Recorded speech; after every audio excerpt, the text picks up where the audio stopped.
siempre hemos considerado, Miguel, que todo el mundo tiene historias para contar, que tiene anécdotas para contar y que esas anécdotas se convierten en elementos inspiradores y motivadores para muchas personas en el mundo. Entonces, mira que tú y yo estamos a un clic de distancia, pero es la primera vez que interlocutamos, es la primera vez que hablamos, pero no te Ujú, imaginas todo el impacto que generas en personas como yo, ¿sí? ujú. Entonces, personas como tú nos inspiran a entrevistarnos y nos motivan a hacer este espacio porque la verdad es que tenemos la posibilidad de aprender muchísimo. Solamente tenemos una pregunta y con esa pregunta te damos la bienvenida y las buenas tardes y es, Miguel, ¿quién es Miguel y quién no es Miguel Díaz? Bienvenido a Personas Mm, Ejemplares. Bueno, pues muchas gracias Javier. Quién es Miguel? Uf. Según en la época, digo yo, en la vida en la que me lo preguntas, te diría una cosa, ¿no? Ah, Muchas veces digo que Miguel o Miguel Ángel es una persona que quería ser médico para ayudar a las personas. Esto se lo planteó un poquito tarde y cuando se dio cuenta de que no podía estudiar medicina, porque habían unas plazas limitadas, terminó reorientando su trayectoria académica hacia estudiar psicología y también poder ayudar a las personas desde ahí, desde esa posición. Conforme fue avanzando un poco la vida, de repente decidí que quería ser de mayor director de recursos humanos de una gran compañía y ayudar a las personas que estaban dentro de las organizaciones, ¿no? Y después de, bueno, unos cuantos años de experiencia me di cuenta de que eso no me terminaba de hacer feliz, ¿no? Y entonces ahí decidí pues embarcarme en otro viaje maravilloso, en el de intentar ayudar a las organizaciones desde fuera, ¿no? Desde el punto de vista de la consultoría. Y básicamente es a lo que me dedico pues en los últimos 15 años o por ahí, ¿no? Al desarrollo organizativo y desarrollo profesional de las personas dentro de las organizaciones, ¿no? A partir de ahí y a día de hoy, ¿quién es Miguel Ángel? Pues mira, Miguel Ángel es una persona que lo que pretende es disfrutar de la vida, pretende disfrutar cada día de su trabajo e intentar aportar valor a las personas y a las organizaciones. Incluso en algunos momentos, a mí me maravilla un poco, es como podría ser mi propósito, el hecho de marcar un poco la diferencia en la vida de muchas personas, ¿no? Y creo que quizás con eso te lo resumiría así mucho, ¿no? Wow, me gusta esto, marcar la diferencia en la vida de las personas. ¿Y eso cómo se hace? Hay que ser Pues mago, hay que ser, cuéntanos, brujillo, cuéntanos, ¿cómo se hace esto tan maravilloso? sí, no, yo creo que no hace falta tener unas habilidades mágicas especiales, ¿no? Yo creo que lo primero que tiene que tener una persona es esa vocación de servicio y vocación de ayuda hacia los demás. Yo esto lo resumo muchas veces en que creo que hay tres tipos de personas en esta vida.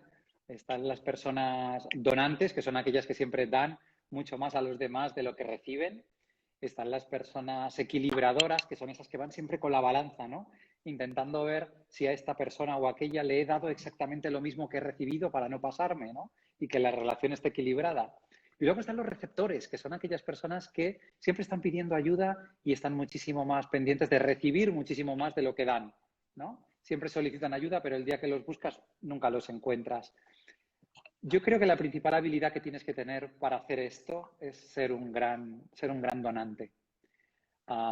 Orientarte hacia las necesidades de las personas, ser consciente de lo que cada uno necesita y desde ese aprecio que uno puede tener por las personas que le rodeen, pues intentar ayudar, intentar ayudar en todo lo que pueda, detectando a través quizás de esa empatía, ¿no? Cuáles son las necesidades de la persona que tienes delante, qué necesita en este momento y dárselo sin esperar nada a cambio.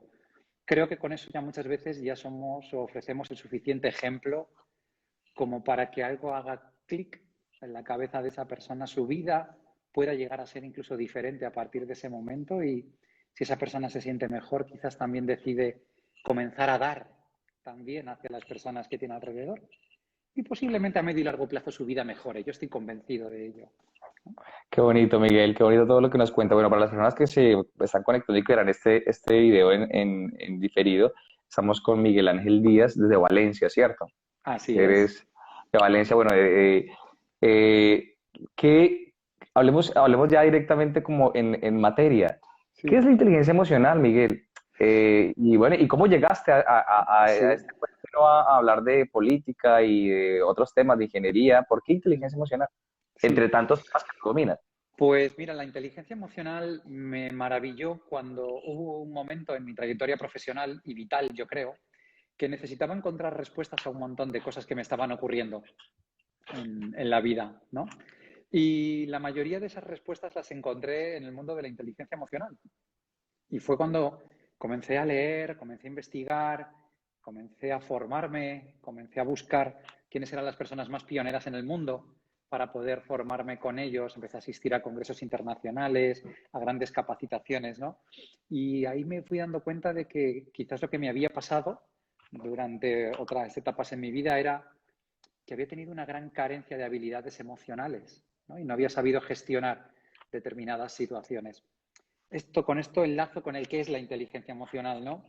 Para mí la inteligencia emocional, yo muchas veces digo que según a quien le preguntes, te diría una cosa, ¿no? Porque hay varias corrientes de estudio, pero la que yo habitualmente trabajo es el modelo de habilidad de John Mayer y de Peter Salovey, pues hace más de 30 años en la Universidad de Yale cogieron parte de la investigación que estaba o había hecho en ese momento Howard Gardner acerca de las inteligencias múltiples y cogieron dos de esas inteligencias, que era la inteligencia intrapersonal, personas que eran súper buenas mirándose hacia adentro y sabiendo cómo están, qué necesitan en este momento, ¿vale? Y había gente que tenía una habilidad especial en la inteligencia interpersonal y eran muy buenos viendo a las personas que tenían alrededor y detectando qué es lo que necesitaban, ¿no?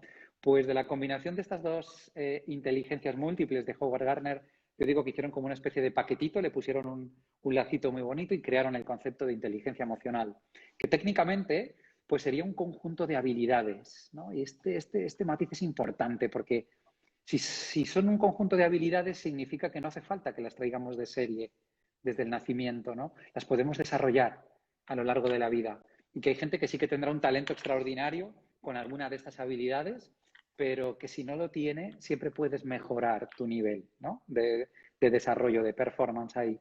Y básicamente es el conjunto de 4 habilidades, ¿no? La primera sería la habilidad para identificar emociones, tanto en ti mismo como en las personas que te rodean, ¿vale? Capacidad de identificarlas y de poder etiquetarlas, ¿no? De una Ajá. manera precisa. La segunda sería la habilidad para poder usarlas o utilizarlas adecuadamente, ¿no? Una vez ya sabes qué estás sintiendo, claro, lo importante es que te preguntes para qué me puede servir esto o para qué lo puedo utilizar en la siguiente cosa que yo voy a hacer, que igual es asistir a una reunión o igual es impartir una conferencia, ¿no? Por ejemplo. La tercera habilidad sería la habilidad para comprender esas emociones. ¿Cuál es la razón por la que surgió? ¿Qué es lo que me quiere decir esta emoción? ¿O cómo va a evolucionar en el futuro si no desaparece el estímulo que la ha generado? ¿No? Si ahora siento una ligera molestia por alguna cosa, si ese estímulo no desaparece, ¿cómo evolucionará esa molestia? Sé lo siguiente que se convertirá, quizás esa molestia se convierta en un enfado y ese enfado se convierta en ira y esa ira se convierta en rabia y sé cómo va a evolucionar. Esta es la habilidad para comprender, ¿vale? Y la cuarta habilidad es la habilidad para regular o para gestionar adecuadamente esas emociones, ¿no? Y que no seas preso o prisionero de tus estados emocionales, sino que seas tú el que los deje fluir a conciencia en cada situación, ¿no? Entonces, haciendo un mínimo resumen, sería la habilidad para identificar emociones, para usarlas o utilizarlas adecuadamente, para comprenderlas y para gestionarlas o regularlas adecuadamente. Wow. Estas cuatro habilidades, ¿quiénes las pueden desarrollar y quiénes no pueden desarrollarlas? Pues mira, realmente las pueden desarrollar todas las personas, ¿sí? También es cierto que hay ciertas limitaciones cognitivas, ¿vale? Es decir, cada vez está más de moda y es algo que era extraordinariamente necesario el empezar a hablar en el mundo de la educación de emociones y de inteligencia emocional, ¿no? Y es cierto que las dinámicas que se utilizan con niños pequeños o con niños de primaria son diferentes a las que utilizamos, por ejemplo, con niños de secundaria, o con jóvenes o con adultos. ¿Por qué? Porque, Sí. por ejemplo, yo digo que nuestra realidad llega hasta donde llega nuestro lenguaje y no le podemos enseñar un vocabulario emocional muy rico a un niño o a una niña de 3 años o de 4 años, ¿no? Sí le podemos empezar a enseñar a que se sensibilice con lo que está sintiendo, con grandes emociones básicas, que aprenda a expresarlo al menos de una manera genérica, ¿no? Pero respondiendo un poco a tu pregunta, cualquier ser humano que no tenga pues, algún tipo de enfermedad psicológica, ¿no? Porque, por ejemplo, hay determinadas personas con rasgos psicopáticos y un rasgo psicopático tradicional es la incapacidad para empatizar con las personas que tienes enfrente, ¿no? Con lo cual, en principio, casi cualquier ser humano es capaz de trabajar y de desarrollar estas 4 habilidades emocionales. Bueno, Miguel, últimamente, en los últimos años también se ha hablado de alfabetización de la inteligencia emocional, Ujú, queriendo decir con esto que, bueno, que todos podemos reeducarnos y reestructurar todas estas 4 habilidades de las que tú hablas, identificar, ujú, usarlas, cómo comprender y cómo regularlas. ujú, ¿Tienes alguna anécdota que dentro de tu trabajo que te digas, wow, este trabajo con este grupo, con esta persona, ujú, me ha impactado? Porque tenemos que entender también que como terapeutas siempre aprendemos y los construimos con nuestros pacientes. Entonces, ujú.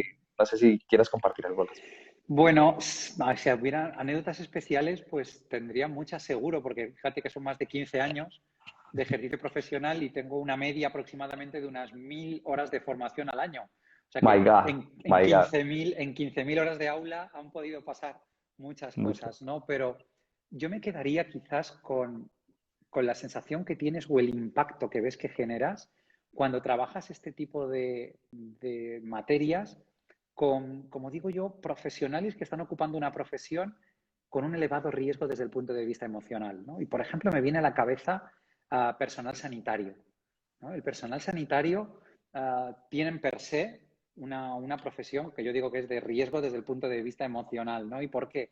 Pues porque están interactuando continuamente con personas que no están en su mejor momento desde el punto de vista emocional, o gente que está enferma, gente que está sufriendo, familiares que son presas del miedo, a veces de la ira, de la rabia, de la incertidumbre, ¿no?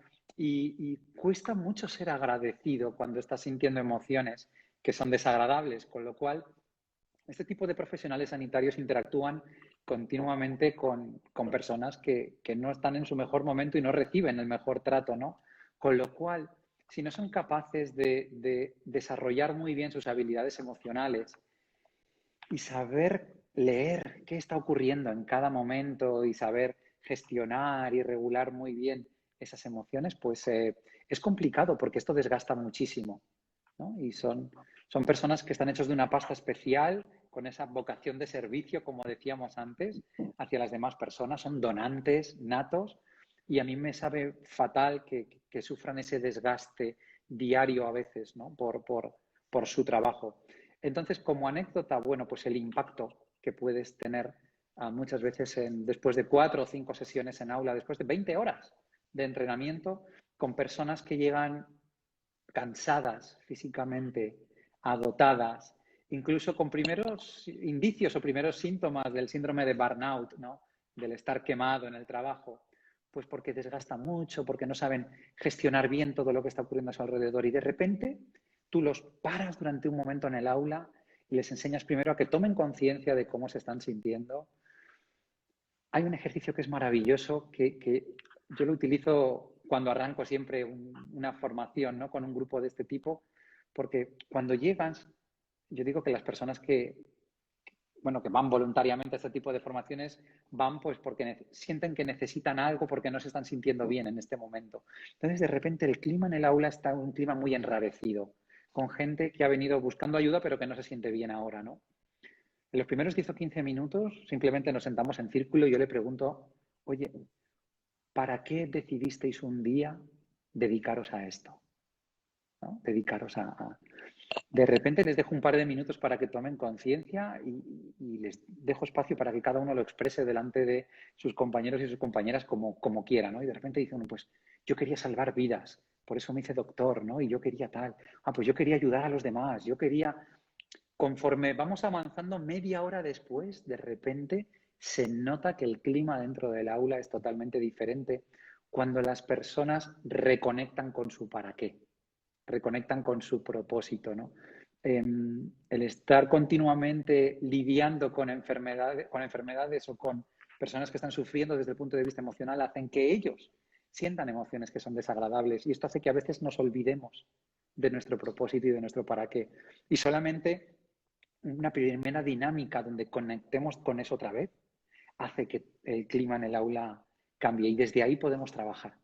Desde ahí podemos trabajar. O sea que yo me quedaría mucho con el impacto a veces que pueden tener pequeños gestos, pequeñas dinámicas Sí. en el estado emocional de los grupos y de los equipos. No, qué magia lo que tú me cuentas. Miguel, hay algo que siempre me llama la atención y es que a veces consideramos dividimos las emociones como muchas cosas en la vida entre lo bueno y lo malo, ¿sí? Entonces Ujú. hablo de las fortalezas y las debilidades, entender las fortalezas como esto positivo y las debilidades como lo negativo. Pero hay una terapeuta que se llama Alice Miller, que Ujú. es autora del libro Escucha tu cuerpo. Ella dice que dividir la vida entre lo bueno y lo malo pues genera algo que se llama la culpa. Ujú. Y describe ella de una forma muy anecdótica que también la culpa es la detonadora de muchos síntomas y enfermedades psicológicas. ¿Tú qué piensas de esto? Bueno, pues yendo un poco por partes, yo digo que si te das cuenta, al final, discriminar las emociones entre emociones buenas y malas implica un juicio, implica una valoración, con lo cual yo diría, bueno, técnicamente las emociones no son ni buenas ni malas, pueden ser buenas o malas según en la situación en la que te encuentres, ¿no? Yo siempre cuento la misma anécdota, digo, yo estoy encantado de que mi hija sienta miedo cuando va a cruzar la calle, porque eso le hace pararse justo antes de cruzar por el paso de cebra, mirar a un lado, mirar a otro, volver a mirar, y solo cuando no viene ningún vehículo y está totalmente segura, cruza, ¿no? Aquí podríamos decir que el miedo es adaptativo, el miedo te ayuda, es bueno sentir miedo en esta situación. Sin embargo, cuando igual tienes que emprender en un negocio, tienes la idea clara, pero te asaltan un montón de dudas y siempre crees que necesitas algo más para poder hacerlo y ya llevas 2 años así, aquí el miedo te está frenando. Y el Ujú. miedo no es bueno. Y el miedo posiblemente te va a hacer somatizar en tu cuerpo y te va a hacer enfermar, ¿no? Con lo cual, bueno y malo requiere un juicio, ¿no? Yo prefiero hablar de emociones adaptativas y emociones desadaptativas. Hay emociones que te ayudan en determinadas situaciones y emociones que no te ayudan, ¿no? Pero lastimosamente, yo digo que estas son las dos emociones más universales que hay. Cuando alguien carece totalmente de habilidades emocionales, te dice que se siente bien o se siente mal, ¿no? Sí, sí, Con sí. lo cual, estas son las primeras dos emociones que hay, las primeras dos protoemociones, ¿no? A partir de ahí, claro que hay un vínculo muy grande entre las emociones. Bueno, las emociones al final son pura química, ¿no? Las emociones está demostrado científicamente que es un conjunto de hormonas o genera una serie de conjuntos de hormonas y de neurotransmisores en nuestro cerebro que provoca cambios en nuestro organismo, ¿no? Con lo cual, cuando estamos viviendo una emoción que nos activa muchísimo y que además es relativamente desagradable, como podría ser la ira, la rabia o el miedo, se genera en nuestro organismo un pico de cortisol. Y ese pico de cortisol, este corticoide, lo que hace, pues bueno, va a provocar un montón de cambios en nuestro organismo, lo va a preparar para la batalla, ¿vale? Pero ¿qué ocurre cuando ese pico de cortisol es sostenido en el tiempo? Pues que todos tus sistemas empiezan también a ralentizarse, ¿no? Claro, no es lo mismo que esté a punto de comerte un león, que aquí no necesitas hacer la digestión, ni necesitas tu aparato reproductivo ahora mismo para nada, ni necesitas el sistema circulatorio que funcione fluidamente, aquí solo tienes que huir. Pero cuando estás trabajando en un entorno profesional y tu cuerpo cree que estás a punto de ser atacado por un león, claro, aquí sí que necesitas todos estos sistemas que funcionen bien, ¿no? Con lo cual, por eso muchas veces enfermamos a través de determinadas emociones, ¿no? Porque Ujú. vivimos en estados muy, muy estresantes donde el organismo cree que está enfrentándose a situaciones de vida o muerte.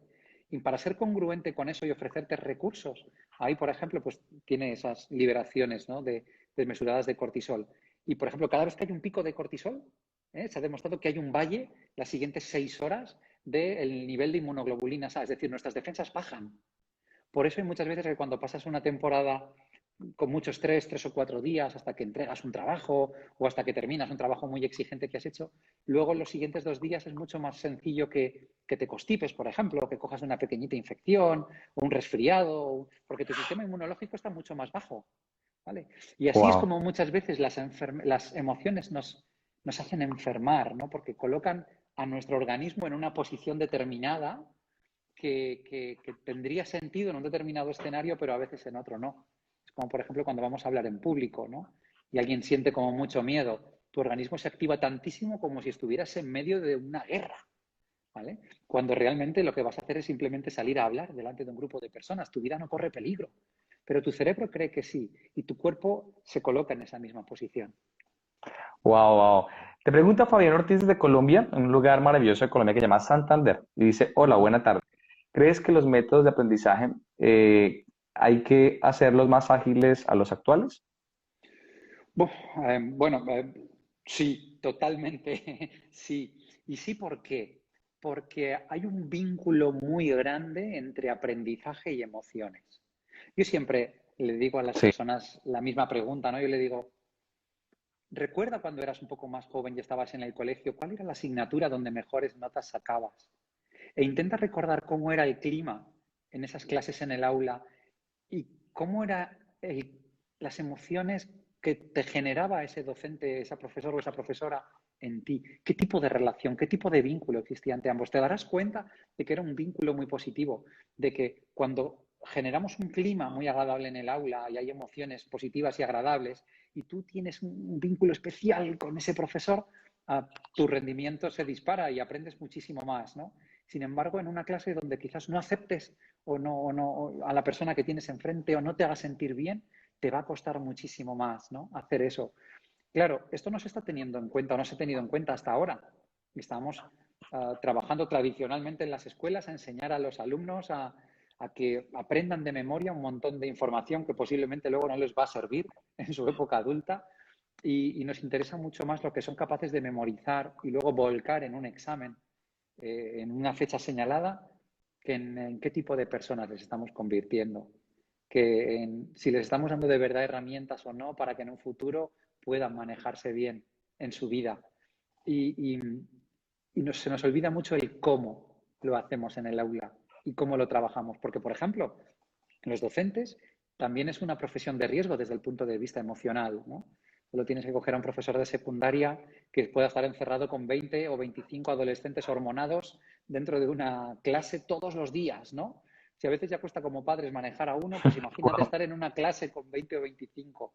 Pues si ese docente no tiene las herramientas y los recursos necesarios para poder enfrentarse bien a esa situación, ¿cómo va a ser capaz de generar, no sé, un buen clima dentro del aula? Así que claro que tenemos que agilizar muchísimo más el aprendizaje en las aulas y tenemos que cada vez introducir más nuevos métodos, ¿no? Y fijarnos más en esos aspectos tan o más intangibles, esos aspectos que no se ven y que hasta ahora los docentes no sabían manejar, pero que ahora cada vez tenemos más datos y sabemos pues que es importante, ¿no? Y que ayudan al aprendizaje de los alumnos y a generar un buen clima en el aula.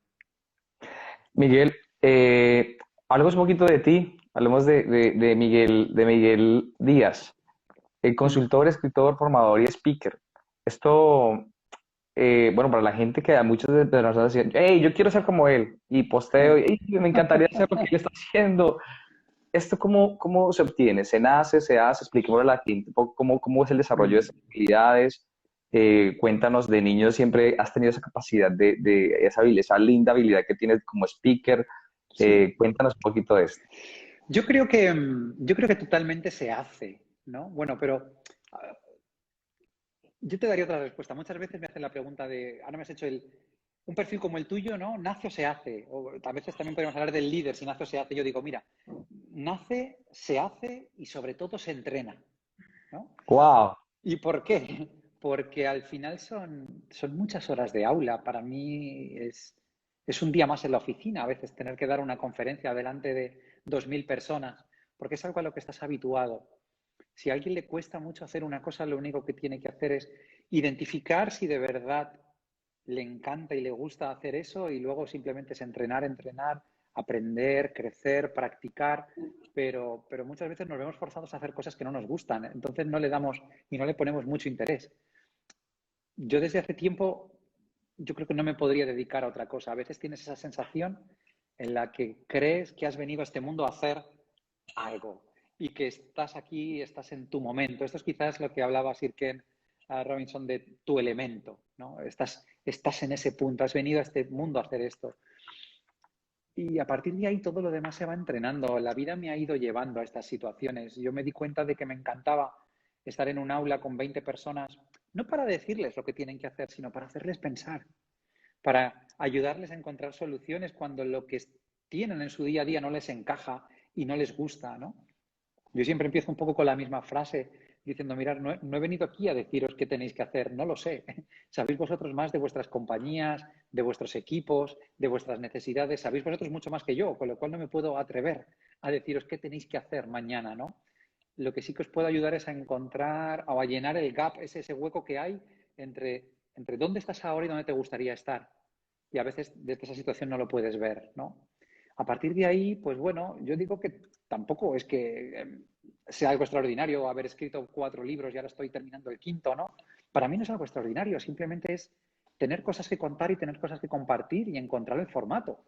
Lo puedes utilizar, hacer volcándolo y escribiéndolo. A mí, la gente se sorprende cuando le digo que no me gusta escribir. Y es ¡Hala! verdad, no me gusta escribir. Yo disfruto mucho más en 40 minutos, 45 minutos de conversación contigo aquí que escribiendo todo esto, porque no me gusta, ¿vale?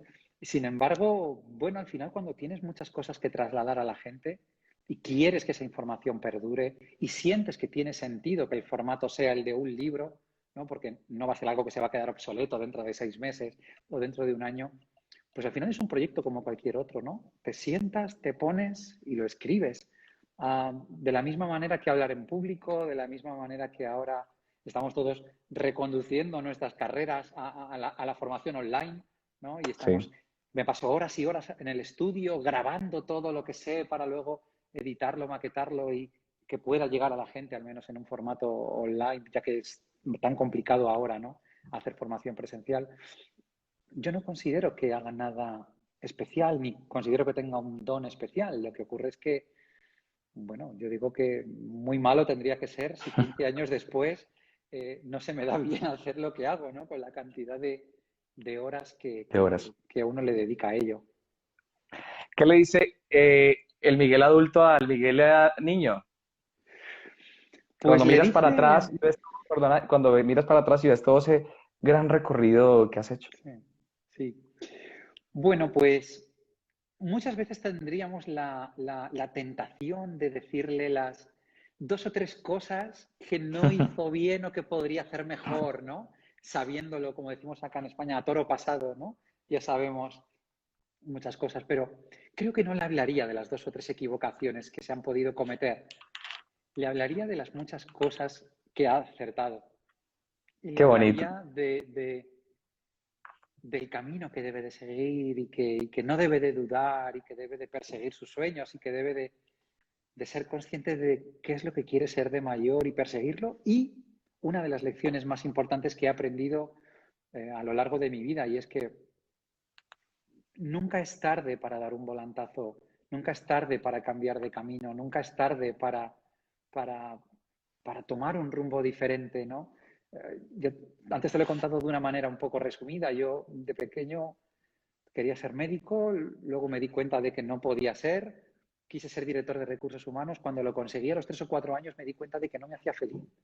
Y entonces ahí podía haberme quedado paralizado totalmente, pero dije, no, a ver, vamos a ver qué otra cosa puedo hacer, ¿no? Y todavía hoy, con mi edad, me pregunto qué quiero ser de mayor y qué quiero hacer Wow. en los siguientes 5 años y qué quiero hacer en los siguientes 10 años. Y tengo un montón de ejemplos. Mi esposa está reinventándose completamente ahora a los 48 años y es maravilloso. Y ves que le brillan los ojos y ves que lo bien que lo está haciendo y dices, claro, ¿cuándo alguien te dice que es demasiado tarde para hacer algo? Con lo cual posiblemente yo le hablaría a ese Miguel Ángel adolescente o joven y le diría, escoge bien lo que quieres hacer y no te preocupes si aciertas o te equivocas porque te darás cuenta.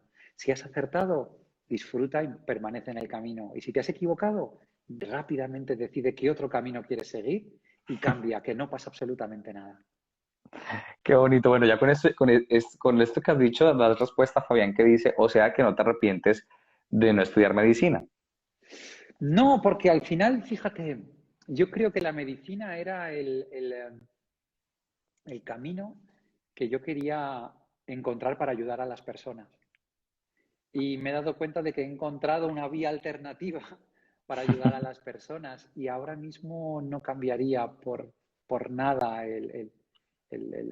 lo que me dedico, ¿no? Porque, claro, muchas veces la gente me dice, bueno, aún así, a día de hoy, puedes estudiar medicina y puedes cumplir tu sueño, ¿no? Pero no, porque he encontrado una manera alternativa de impactar, de marcar esa diferencia en la vida de las personas. Un médico lo hace, un buen tratamiento puede marcar la vida puede marcar la diferencia en tu vida, ¿no?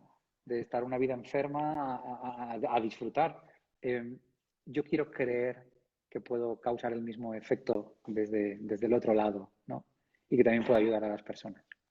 Miguel, bueno, el tiempo nos apremia. Yo quiero preguntarte, comentas que has escrito cuatro libros. Uh Coméntanos un poquito así resumidamente de qué se tratan esas producciones -huh. y quienes estamos interesados en conocerte, cómo podemos adquirir los libros, por Ok. qué canales. Pues, a ver, el primer libro, que fue la primera idea que tuve, se llama Golf Directivo. En esa época yo estaba preparando pues una formación outdoor, un outdoor training, para trabajar con líderes y con managers, desarrollar sus habilidades directivas y quería hacer algo diferente y creativo, ¿no? Entonces encontré la manera de desarrollarlo y de trabajarlo en un campo de golf, ¿sí? Usando la terminología del golf. Entonces me di cuenta de que tenía tantos paralelismos que de ahí surgió una novela empresarial, donde un director general de un grupo de empresas le van pasando problemas profesionales y encuentra soluciones a esos problemas en el mundo del golf, ¿no? Ese fue mi primer libro. Con el segundo libro, lo que hice fue, me di cuenta de que mucha gente hablaba de inteligencia emocional y de emociones en el mundo de la venta, en el mundo comercial, pero nadie explicaba cómo trabajarlo. Todo el mundo Okay. decía que las emociones eran importantes. Pues me decidí a crear un modelo para que las personas que se dedican a la venta, los vendedores, los comerciales, pudieran aterrizar este concepto y supieran qué tengo que hacer en una interacción con otra persona para poder afrontar esa venta desde un punto de vista de la inteligencia emocional, ¿no? Y llevarla a un buen término. Y creé un modelo paso a paso donde cualquier profesional de la venta puede utilizar esas habilidades emocionales, ¿no? A la hora de vender. El tercer libro yo creo que es casi el más especial de todos, porque hace aproximadamente 5 años cogí una infección bastante grave que me llevó pues a un hospital, a estar postrado 15 días en la cama de un hospital. Fue una situación bastante dura. En 15 días bajé como 10 veces a quirófano. De hecho, los médicos dicen que si llego a entrar en urgencias 6 horas más tarde no estaría hablando ahora contigo aquí, ¿vale? Wow. Y en esos 15 días que estuve en el hospital postrado en una cama, pues la vida me cambió tanto, me dio un vuelco tan grande y aprendí tantas cosas que a partir del tercer o cuarto día, cuando ya estaba un poquito más espabilado, pues cogí mi iPad y como no podía hacer otra cosa, leía mucho y me puse a escribir qué es lo que me estaba pasando, qué estaba aprendiendo de esta situación, ¿no? Y aquí, pues eso terminó en un libro que se llama 15 cosas que aprendí en el MIT, pero el MIT no es el MIT de Massachusetts, sino fue mi máster intensivo traumático, ¿no? Porque fue algo muy fuerte y que hizo tambalear toda mi vida. El cuarto libro, pues es algo que me apasiona y me maravilla, que es el tema del management y de la gestión de equipos y gestión de personas. Entonces acumulé todo lo que he aprendido en los últimos 15 años en un manual que vio la luz el año pasado que se llama Liderar personas es simple, no es sencillo.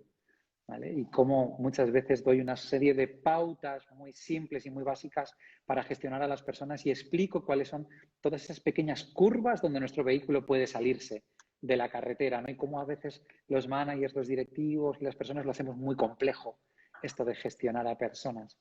Y ahora mismo pues me encuentro en un proyecto muy bonito, porque el año pasado asistí a un par de congresos en julio del año pasado en Australia y allí conocí a una persona maravillosa, a Kim Cameron. Kim Cameron es un profesor de la Universidad de Michigan, también trabaja en la Escuela de Negocios de Michigan Ross y es el creador del concepto de liderazgo positivo y cómo puede en un momento dado un líder generar un impacto y transformar de verdad una organización, ¿no? Lo conocí allí, estuve un rato hablando con él, asistí a una de sus ponencias y me maravilló el concepto. Entonces llegué a España y me compré todos los libros absolutamente que tenía y me di cuenta de que estaban todos en inglés, no había ninguno en castellano, ¿no? Entonces, me he animado este año a escribir sobre liderazgo positivo en castellano, ¿no? Y pretendo que sea el primer libro en español, en castellano, que hable sobre este concepto tan maravilloso y que puede transformar tanto las organizaciones, ¿no?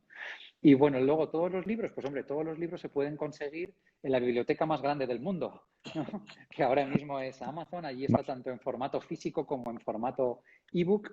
Pero si alguien, por ejemplo, vive en España y le interesa tener alguno de mis últimos libros, pues si los compra, que están al mismo precio realmente, los compra a través de mi blog, se los puedo enviar firmados y dedicados a su domicilio. O sea que creo que ahí, a través de mi blog, que es miguelangeldiaz.net, hemos buscado una dirección muy complicada, mi nombre, miguelangeldiaz.net, ¿vale? Pues ahí Ujú. ahí está todo el resumen de mis libros y ahí pueden tener toda la información que necesiten.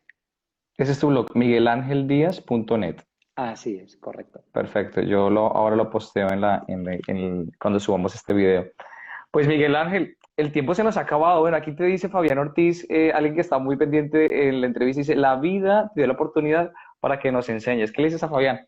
Sí, pues que desde ese momento soy plenamente consciente de esa bola extra que la vida me dio y a muchas personas le llama la atención, pero he pasado los 5 años más maravillosos de mi vida y Hala. todos los que me quedan, ¿no? Y posiblemente a día de hoy agradezco ese gran trauma que me ocurrió porque mi vida es diferente desde entonces. Yo como resumen le diría un poco a Fabián que la vida se vive hacia adelante, pero se entiende cuando miras hacia atrás y te das cuenta de que hay cosas que en un momento determinado te han generado mucho sufrimiento y mucho malestar, pero a medio y largo plazo la lectura que haces es positiva y te han aportado cosas positivas. Así que yo casi que lo resumiría con esa frase.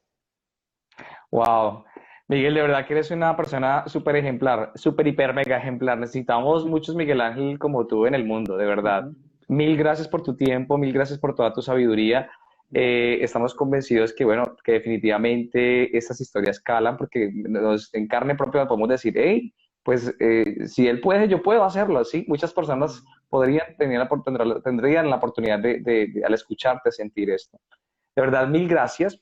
Nosotros tenemos un eslogan fotográfico que es que todo con amor se puede. Entonces, tenemos un corazoncito para nuestra fotografía que te pedimos que tengas en 3 tiempos. Ahí eso, ahí, a la 1, a las 2 y a las 3. Y Miguel Ángel, de verdad decirte gracias, mil gracias por este espacio tan bonito, y permitirnos aprender de ti. Y a todos los que están interesados, por favor, búsquenlo, síganlo y lo compartiré con todos mis contactos, porque de verdad es que eres alguien que inspira y que no necesariamente desde lo que dices, sino desde lo que haces. Entonces, de verdad, mil y mil y mil gracias y que sigas inspirando al mundo. No sé qué quieras decir antes de despedirte. Pues nada, simplemente en este mundo yo creo que la vida es de los donantes y que creo que todos tenemos la responsabilidad de ofrecer a los demás, con todo nuestro aprecio, nuestro amor y nuestro cariño, lo que tenemos. Y que también tenemos que a veces pararnos un momento a darnos cuenta de cómo estamos y a invertir en nosotros, porque a los demás solo le podemos dar aquello que tenemos dentro. Y si tenemos cosas buenas dentro y nos sentimos bien, eso es lo que le vamos a dar a los demás. ¡Wow! Muchos aplausos.